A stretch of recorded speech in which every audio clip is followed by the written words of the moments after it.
Okay, so today we're just going to be looking at two sample booklets for the OSSLT in preparation for your exam tomorrow.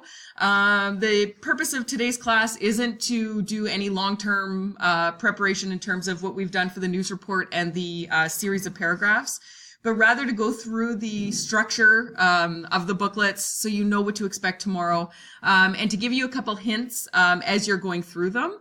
As I mentioned last week, the formatting will be identical tomorrow. They haven't changed the format of these booklets. As far as the order of the questions, you might see a little bit of deviation. So don't panic if you are expecting the news report at the end of booklet 1 and it shows up somewhere in the middle or at the beginning. I'm 99% sure you're going to see the news report in booklet 1 and the opinion piece in booklet 2, but I don't want you guys getting too hung up on the formatting or the order of the questions.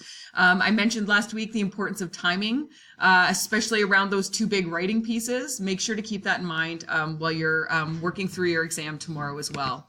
So you're going to get two booklets for each session. This is what they look like. They changed the layout a couple of years ago. You're going to have a questions booklet and you're going to have an answers booklet. Probably a good idea to have both open. You have a pretty large desk if they're going to use those big tables, so you can have both open at once. If you get really kind of distracted by having to switch from booklet to booklet, you can answer like your multiple choice and stuff in the question booklet, and then take those answers and transpose them and write them in the answer booklet when you're done with a particular reading selection.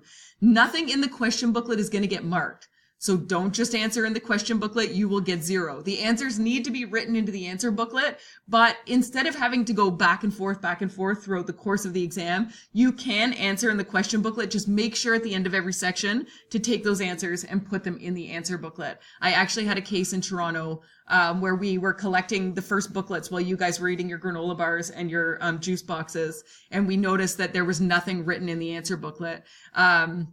There are rules that surround this exam are very, very serious, and so we had no choice but to collect the empty booklet, and he was not successful. Having looked at the answers quickly on the question side, I'm sure he would have passed otherwise. So make sure you get those answers in your answer booklet. We're going to look at the question booklet for today's preparation. So this is generally what it looks like. You'll have basic instructions on the front. Another reminder tomorrow that no work in this booklet will be scored. But with that being said, you can take notes, you can have stuff in there. Just make sure everything that matters gets written into the answer booklet. So the first thing you're going to see, and you should be paying attention to, is section A, because you want to make sure that in the answer booklet, you're answering for section A. It's all going to be in the same order. They're not going to mess you up and put section B first in the answer booklet, but just really make sure, especially with the multiple choice stuff, that you're answering in the answer booklet according to the section that you're actually reading in the question booklet. So the first thing that you're getting here is a reading selection, an animator from Scarborough. You can see how it's kind of broken down. They do give you numbers to identify the different paragraphs, which is kind of helpful. You can highlight, underline. If you think that it's information that it's important in the text, you can scribble all over it if you want. Stars, arrows, underlines, highlights, whatever you think is going to help you personally with the reading selection. Now, in terms of strategy, and I've mentioned this last week as well, I don't want to tell you guys how to do this. Everyone's got their own way that works and way that doesn't work. But one tip that you might want to consider is taking a minute to read the questions, the multiple choice questions, before actually reading the reading selection. The advantage is you kind of somewhere in the back of your mind know what you're looking for. If you take a minute and go through these multiple choice questions really quickly, what will the focus of Lizarda's internship be? Which word is closest in meaning to confidential? And see how it's referencing paragraph 2, so you can find paragraph 2 a lot easier because they've numbered the paragraphs. Going through these questions really quickly before reading the selection might give you a slight advantage when you've got your underline or when you've got your highlighter in your hand and you're trying to find the pertinent information. It's not a strategy that works for everybody. It's not a strategy that you necessarily have to use, but it's one that I've used in the past, and it's just something to consider when you're going through this. So again, reading selection, section A, multiple choice questions, okay? If you circle these, you are not going to lose marks, but you are not going to get any marks. Those answers need to be written in your answer booklet. And then there's an open response question. So it states, why is Lizarda a good choice for this internship? Use specific details from the selection to explain your answer. So in your answer booklet, the question will be rewritten, and you'll probably have about 4 or 5 empty lines to write in full sentences what you think the short answer to this open response question is. Now, if you're going to answer this, the first sentence in your answer, I'm not going to make you guys talk because I know you're nervous because it's being videotaped, but the first sentence in your answer should be answering the question. Why is Lizarda a good choice for this internship? So when you're starting that answer, it should be, Lizarda is a good choice for this internship because I didn't read the article, because he has tons of experience in animation and design, period. Okay. And then the question asks for you to use specific details from the selection to explain your answer. See how they're asking for details? Okay. Remember, that means 2 to 3. So your opening sentence is going to answer the question, and then your second, third, fourth, depending on how big your handwriting is, remember, don't go past the space allotted, should be providing supporting details from the text to support what you answered. If you said it's because he's a good animator, give me 3 or 4 examples from the text that show his experience in animation.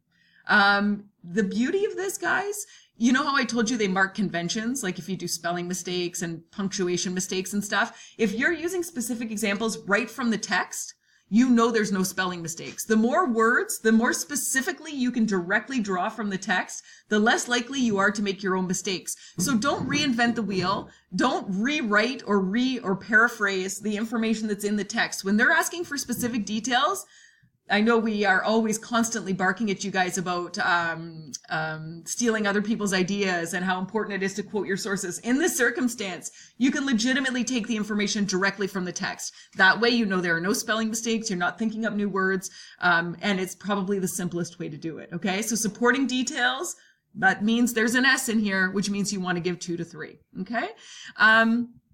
The next section is multiple choice questions.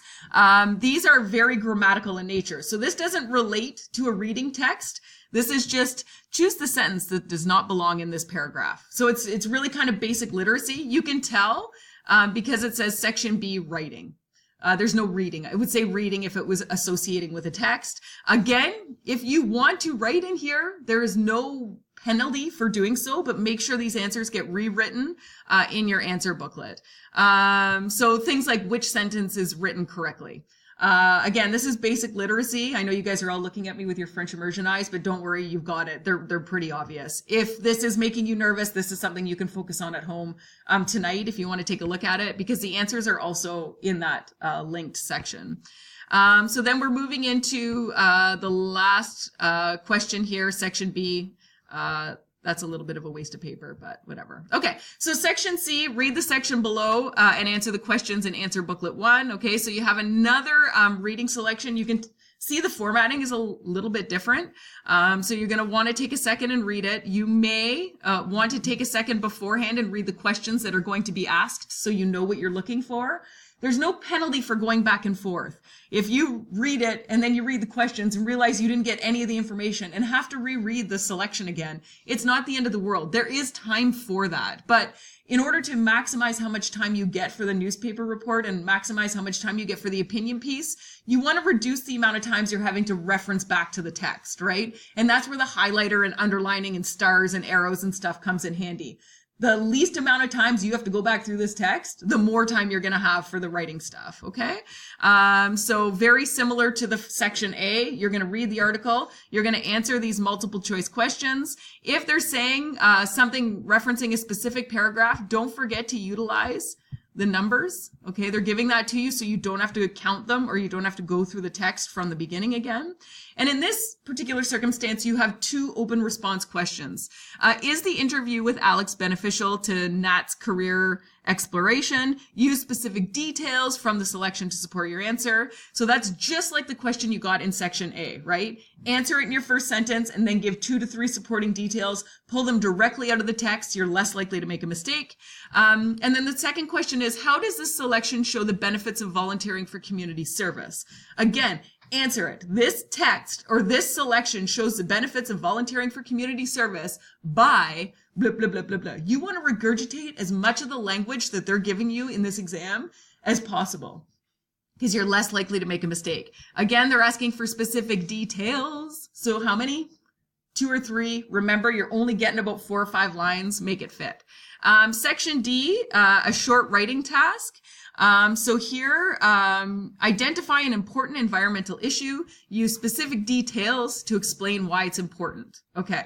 So again, your literacy is being assessed here, not your knowledge of environmental issues. I'd like to think that you guys all have a couple, things that you could reference in your general vast store of knowledge. Environmental issues could be anything from recycling, to, carbon pollution, to carbon footprints, to anything like that. But don't freak out when you're like, oh my gosh, I do not know anything about the environment. I am way more into French and history. It's not your knowledge of the subject that's being assessed. It's your ability to write in English. So, identify an important environmental issue. Just pick one. Think of something. It could be as simple as, reducing your impact by riding your bike, having more bike lanes but instead of using your vehicle. And then you want to be giving specific details to explain why it's important. Again, you're looking at least 2 to 3 because they're asking for details. Okay? Good. They're really, really, really trying to remind you not to write in the question booklet. You really have to be kind of half in a coma at this point to be writing in the question booklet because it says, do not write in this area. If you want to take a couple notes and then just make sure you're moving into the answer booklet at this point. Okay, so here is our lovely news report. So right now it's in section E of the first booklet. I promised you pictures of students doing something in a black and white picture. And that's exactly what you're getting in this sample one. Our headline is students participate in important election. Here's your picture. The task looks very similar to what we worked on last week, right? And you're not even seeing the lines because the 1 page of lines that you're going to get is going to be in your answer booklet. In all likelihood, the picture is going to be in the top right-hand corner with the headline on top. Remember, you kind of write to the left of it and then underneath. Remember the importance of the who, what, when, where, why. Remember that it's got to be previous to April 10th. So pick April 9th if you want to just have no risk. You want to be answering the on April 9th, this person, and you know, the when, the where, and the who. That can be done before you even pass the picture. You want to have 2 quotes. They can be indirect or direct. You guys all did really well in your news report. I'm not worried about it. Just don't forget to indent. Don't forget to answer those questions, and don't forget to make it about the picture or the headline. Okay. And that is all here. It's not even something you need to necessarily remember. You just have to read the stuff, the question properly. Okay. So you're going to write that in your, answer booklet. Oh, look. And then they add a reading selection at the end of your news report. So it's not the last thing in booklet 1 in this circumstance.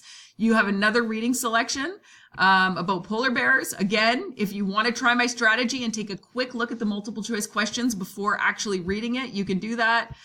Formatting completely different again. Looks like you got just a big fat paragraph here, but the sentences are marked 5, 10, 15, which is beneficial and advantageous when you're trying to answer these multiple choice questions.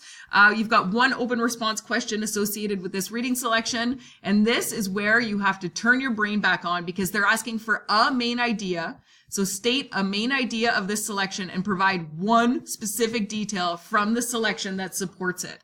So your brain up until this point has been 2 to 3, 2 to 3, multiple details. Ivora said there's an S, you have to give 2 to 3. And then they're kind of slapping you in the face here at the end of booklet 1 by saying that they only want which is also known as 1, main idea, and a specific detail from the selection. I don't care if you can find 15 main ideas. I don't care if you find 1 beautiful main idea that's got 45 different supports. This is a time where you are only giving one main idea and only 1 support, just 1. It's going to be so tempting to give more, especially if you pick a good one. Just 1 main idea and 1 supporting detail. Do you guys know where you can find the main idea in most circumstances of a reading selection? Almost always at the very beginning. So if you've read the text and you're like, I didn't really get a main idea, go back. It's going to be in the first couple sentences. Okay. And then your supporting detail is going to be in the rest of it. Okay. And that is the end of booklet 1.